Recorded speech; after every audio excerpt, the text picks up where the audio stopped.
I'm Camille Leadingham. I am an assistant professor of nursing, and I've been with Ohio University for 4 years.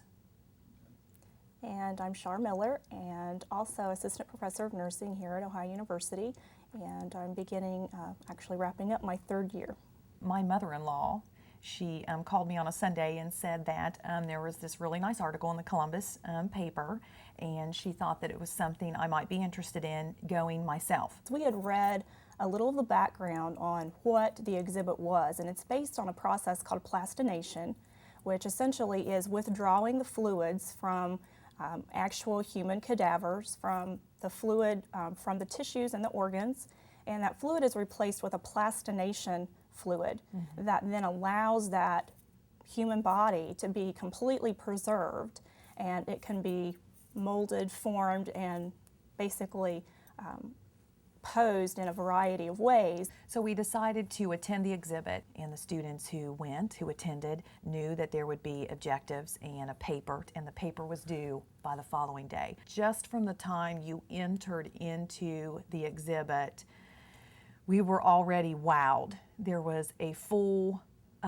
human body stripped down to just nothing but tendons and bones and muscles in a glass case. So not only did this give you very intense gross recognition of that anatomy, but it was nice because the students that attended had a good foundation in anatomical understanding, but to go and to see it broke down in the actual systems that they've been taught in, brought about a flurry of questions from them. The difference between the questions that the students asked at the exhibit versus the questions that we typically get when we're in the clinical setting with patients, or in the classroom setting when we have models or when we have pictures that we're viewing, was primarily the level of engagement that was there.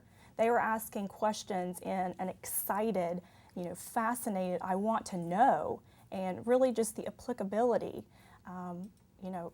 When I'm listening to lungs, this is what I'm listening to. You could tell from their line of questioning that they were asking the faculty that they were drawing on that foundational knowledge, that they were actually synthesizing what I've learned, and they were asking questions that were the, why questions and how questions, and then they were saying, aha, I get it, I understand that. That makes so much more sense now. The teachable moment that you just see it, Lincoln. Professor Leadingham and I knew how profoundly we had been affected, and we had seen their excitement, and we were excited because we felt like this is what education is about. So we were just thrilled to get their responses back. There were 4 central concepts that emerged. The first was simply that emotional response to the exhibit itself. Secondly, they felt that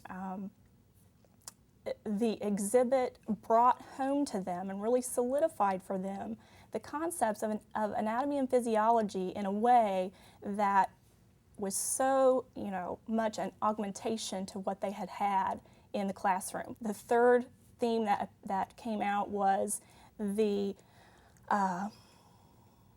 excitement that they had for having the faculty there, and that was a pleasant surprise. We didn't know we were that important. We were awed by the exhibit, but the students felt that it was so helpful having a faculty facilitator there to answer their questions. And I think that the fourth theme that came out was that of how this exhibit was going to impact their future nursing career and the care that they would provide.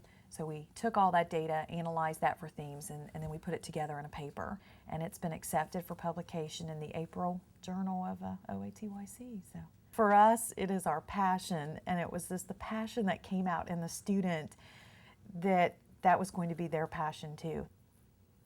I know I felt it, and I know you felt it.